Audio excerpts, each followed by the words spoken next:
একদিকে যেমন তদন্তকারীরা সন্দীপ ঘোষের কাছে জানতে চাইছেন সেদিন ঠিক কি হয়েছিল এবং সেই বিষয়ে তিনি কতটা জানেন, তিনি কোনো তথ্য প্রমাণ লোপাটের আশঙ্কা করা হচ্ছে তার সঙ্গে তিনি কোনোভাবে জড়িত কিনা। সিবিআই এর আরেকটা টিম আর্জি করে সেই জায়গায় যেখানে দেহ পাওয়া গিয়েছিল তরুণী ডাক্তারের, সেখানে 3D স্ক্যানার নিয়ে গিয়েছেন তারা। সেখানে কি হচ্ছে জানবো, উজ্জ্বল রয়েছেন আমার প্রতিনিধি সেখান থেকে। উজ্জ্বল,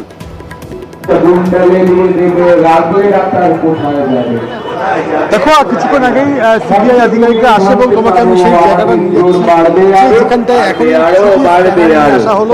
এই জায়গার যে তদন্ত চলছে সেই তদন্তের প্রত্যেকটা বিষয়ে জানার জন্য কিন্তু 3D স্ক্যানার নিয়ে আসা হচ্ছে। এর আগেও নিয়ে আসা হয়েছে, বারবার এই 3D স্ক্যানার নিয়ে আসার পর কিন্তু তারা এই জায়গাটা পরীক্ষা করা হচ্ছে। এবং একটা বিষয় আমরা দেখতে পাচ্ছি যে এই জায়গাটা অর্থাৎ এখান থেকে ঢোকার পর তাদের যে যেখানটা গন্তব্যস্থল, এখান থেকে সেই প্রত্যেকটা জায়গাতেই কিন্তু তারা পরীক্ষা চালাচ্ছেন। অর্থাৎ তদন্তের স্বার্থে এখান থেকে বেশ কিছু তথ্য আসতে পারে বলেই মনে করা হচ্ছে এবং সেই তথ্য অনুসন্ধান করার জন্যই কিন্তু সিবিআই আধিকারিকরা বারবার এই জায়গাটায় আসছেন এবং এই যে ঘটনাস্থল সেই ঘটনাস্থল তারা পরীক্ষা করছেন এবং তারা এখান থেকে যে একটি একটি করে তথ্য পাচ্ছে সেটা কিন্তু তদন্তের জন্য গুরুত্বপূর্ণ ভূমিকা পালন করতে পারে বলে মনে করছে।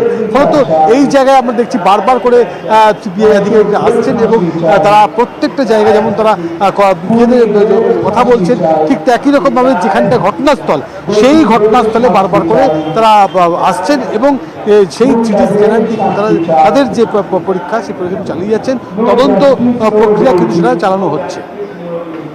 উজ্জ্বল, এটা যেমন একটা দিক, আর একটা দিক থেকে আমি একটু বুঝে নিতে চাইবো আরজিকর হাসপাতাল চত্বরের ছবিটা কিরকম, নিরাপত্তা কতটা, কি অবস্থায় রয়েছে এখন?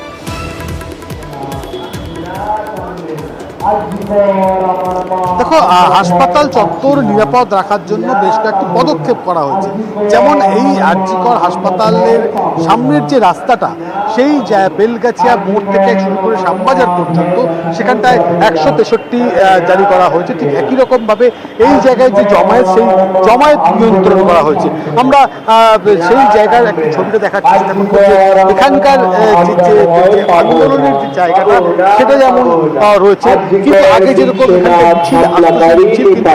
আর এই হাসপাতালের সামনে পর্যন্ত আসছে না। সেক্ষেত্রে যে রোগীরা তারা এই যে রাস্তা দিয়ে তারা সোজা যে ওপিডি বা এখানটায় ট্রমা সেন্টার সেখান দিয়ে তারা যেতে পারছেন। এবং আরো একটা বিষয় দেখানোর চেষ্টা করব, যে ঘটনা ঘটছে, যে আন্দোলন চলছে সেই আন্দোলনে আজকে যোগ দিতে এসছেন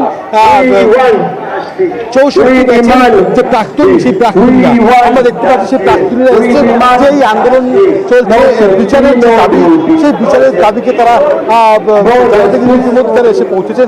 আমরা দেখতে পাচ্ছি ইতিমধ্যেই সেই জায়গা আপনাকে কথা বলার চেষ্টা করবো যে আপনারা এখানে এসছেন দাবি। হ্যাঁ, শুনতে পাচ্ছি। আমাদের দাবি এই ব্যাপারটা মিটমাটটার কিছু হবার নেই, যেন তাড়াতাড়ি ফয়সালা হয়, জাস্টিস যেন পায়। জাস্টিস কে পাবে? হয়তো ওর মা বাবার কিছুটাই হবে, আর কি জাস্টিস চাই এবং তাড়াতাড়ি ঠিক মতো তদন্ত ঠিক মতো। আর যেন কখনো আর যেন না হয়, আর কখনো যেন এইভাবে ডাক্তারদের এইরকম ভাবে যারা উপকার করছে তার কোনো দোষ ছিল না, কেন এই ভাগি হতে হলো তাকে? ন্যায় চেয়েছে বলে তাকে তোমরা এরকম ভাবে অন্যায় করে তাকে মারবে? এটাকে তোমরা করবে? এটাকে তোমাদের উচিত? কলেজের আমরা প্রাক্তন ছাত্র, আমরা এই কলেজে এসেছি যাতে আমাদের সন্তানদের সুরক্ষা দিতে পারি, ভবিষ্যতে যেন এই ধরনের ঘটনা না ঘটে। আমরা শুনছিলাম যে যারা প্রাক্তন যারা এসেছেন এসে তারাও যে বিচারের জন্য ছবিটা দেখবো আমরা।